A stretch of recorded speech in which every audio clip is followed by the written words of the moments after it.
Memórias do Padre Germano, organizada por Amália Domingo Soler. O remorso. Com quanto sacrifício, com que santo contentamento, celebrei o sacrifício da missa pela primeira vez. Eu nasci para a vida religiosa, doce e contemplativa. Como era gratificante para mim ensinar a doutrina aos pequeninos. Como gostava de ouvir suas vozes infantis, algumas delas desafinadas, outras estridentes, fracas mais outras, mas todas agradáveis, porque eram puras como suas almas inocentes. Oh, as tardes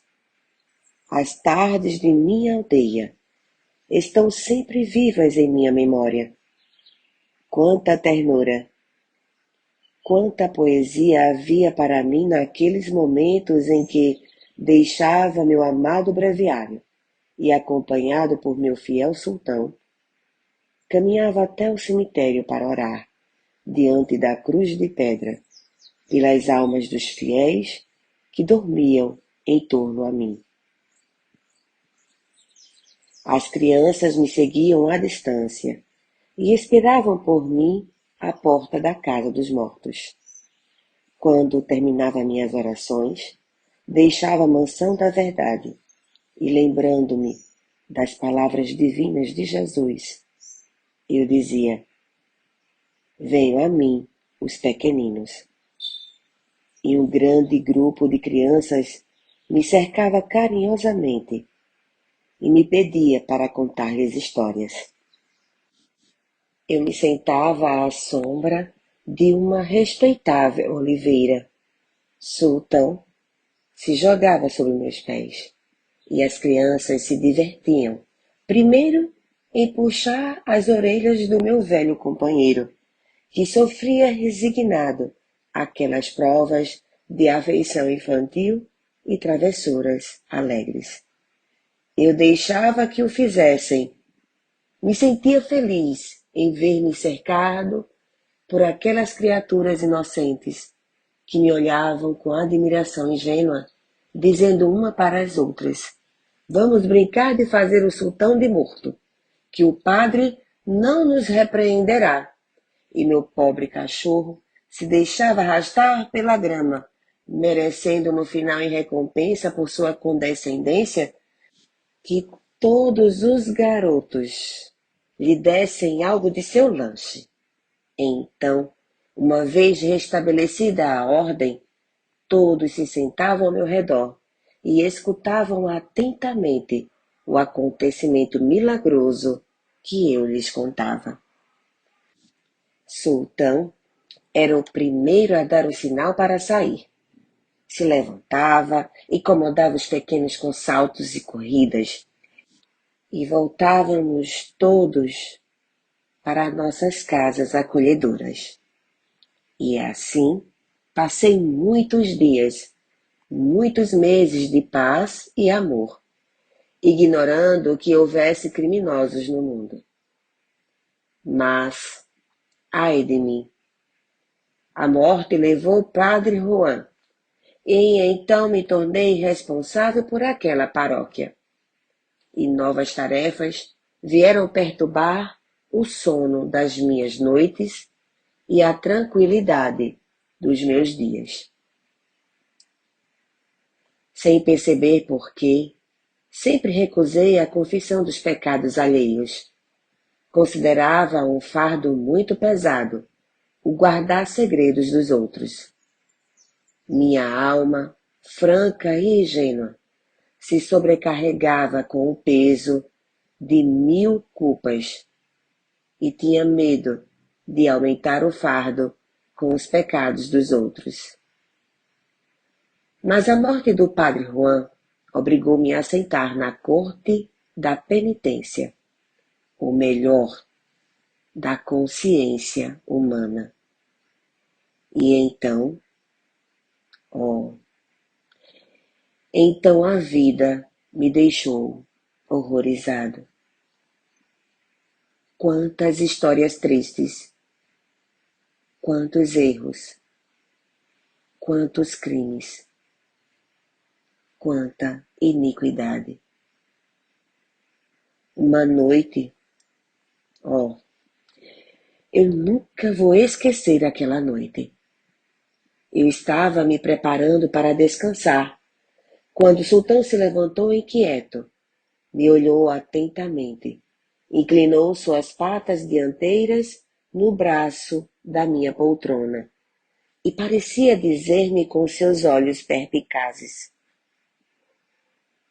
não vá dormir, alguém está chegando. 5 minutos depois, senti o galope de um cavalo e depois de alguns momentos, chegou ali o velho Miguel para me dizer que um senhor queria falar comigo. Saí para encontrá-lo e Sultão cheirou sem demonstrar o menor contentamento, deitando-se em meus pés na defensiva. Parece ainda que vejo meu visitante. Ele era um homem de meia idade. Tinha um rosto triste e um olhar sombrio. Ele olhou para mim e disse: Padre, estamos sozinhos? Sim. O que você quer? Eu quero que você me ouça em confissão. E por que você vem me procurar quando tem Deus? Deus está longe de nós e eu preciso ouvir uma voz mais próxima. E sua consciência não lhe diz nada? Bem, porque ouço sua voz, venho procurar por você. Eles não me enganaram quando disseram que você era um inimigo da confissão. É verdade. O horror da vida me subjuga.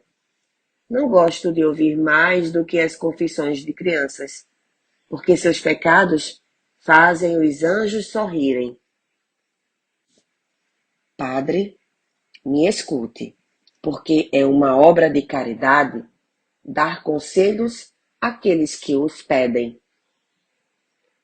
Fale e que Deus nos inspire. Dê-me toda a sua atenção. Alguns meses atrás, ao lado das paredes do cemitério da cidade D, foi encontrado o corpo de um homem com um crânio levantado. Investigações foram feitas para encontrar o assassino, mas tudo foi inútil. Recentemente, o homem apareceu no Tribunal de Justiça e declarou-se o assassino do homem que foi encontrado morto próximo ao cemitério.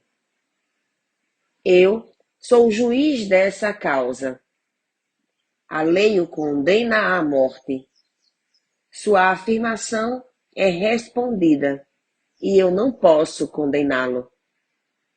Por quê? Porque eu sei que ele é inocente. Como? Se ele se confessa culpado? Pois eu lhe juro que ele não é o assassino. E como você pode jurar? Porque o assassino daquele homem sou eu. Você? Sim, padre. Eu fui o assassino.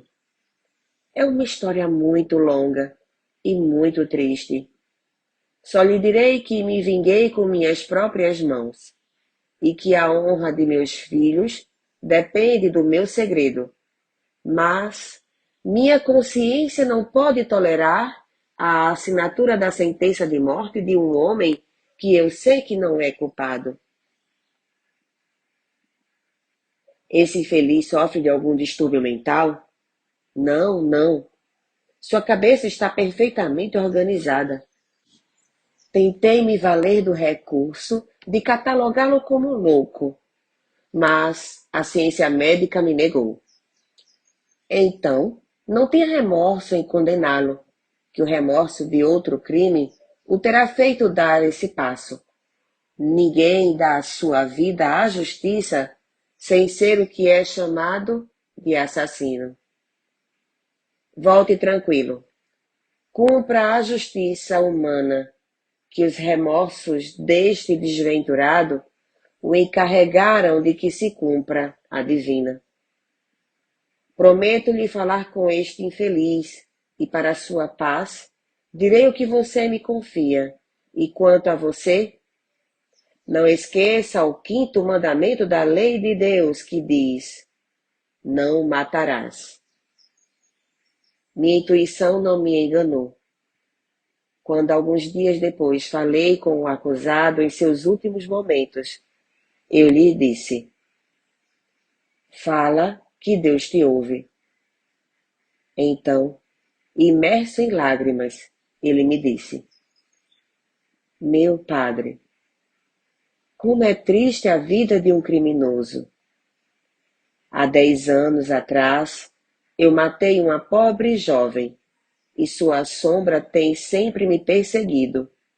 Ainda a vejo. Está aqui entre nós. Me casei para ver se, vivendo junto a alguém, perdi aquele horror que me estava matando lentamente. Mas quando queria aproximar-me de minha esposa, ela se interpunha, e seu rosto lívido escondia o rosto de minha companheira. Quando ela teve o primeiro filho, não era minha mulher que tinha diante de meus olhos com a criança. Era ela quem me o apresentava. Me atirei a todos os vícios. Às vezes me arrependia e passava dias e dias nas igrejas. Mas, se eu estava no jogo, ela ficava ali, junto a mim. Eu às vezes viajava.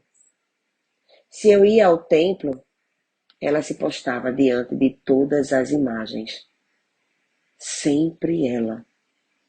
Eu não sei por que eu não tive a coragem de me matar. E quando não encontrar o assassino daquele pobre homem, eu agradeci a Deus, porque dessa forma eu poderia morrer me acusando do crime de sua morte. E como você não declarou seu crime anterior? Porque não há provas convincentes. Porque eu soube tão habilmente esconder o meu assassinato que não foi deixado o menor vestígio. Mas o que os homens não viram, eu vi. Aqui está ela. Aqui. E ela parece olhar para mim com menos raiva. O senhor não a vê, padre? Não a vê? Ai, ai, que vontade de morrer para parar de vê-la. No momento de subir ao cadafalso, o réu me disse: no lugar do verdugo está ela. Padre, por favor, peço ao Senhor que rogue a Deus para que eu não a veja depois de morrer, se é que se vêem mortos na eternidade. Para descanso do juiz assassino, eu disse a este tudo o que o outro Caim havia me contado. E no final da minha história, ele me disse, tristemente: ó Padre, de que serve a justiça humana em comparação com a justiça divina? A morte deste homem é vingada diante da sociedade. O acusado talvez descanse na eternidade. Mas eu, Padre, onde vou descansar? 1 ano depois, o juiz entrou em um manicômio para não sair mais. E eu, depositário de tantos segredos, testemunha moral de tantos crimes, confidente de tantas iniquidades, vivo oprimido sob o peso das culpas humanas. Ó tranquilas tardes de minha aldeia, onde estão? Minhas orações já não ressoam ao pé da cruz de pedra. Onde estão aquelas crianças que brincavam com o sultão? Este último está morto. Os primeiros cresceram, já são homens. E talvez alguns deles sejam criminosos. Eles dizem que sou bom. Muitos pecadores vêm para contar-me seus problemas. E vejo que o remorso é o único inferno do homem. Senhor, inspire-me, guia-me pelo caminho do bem. E como eu sigo triste devido às culpas de outras pessoas, que eu não perca a razão, lembrando-me das minhas. Porque que homem haverá neste mundo que não tenha remorsos?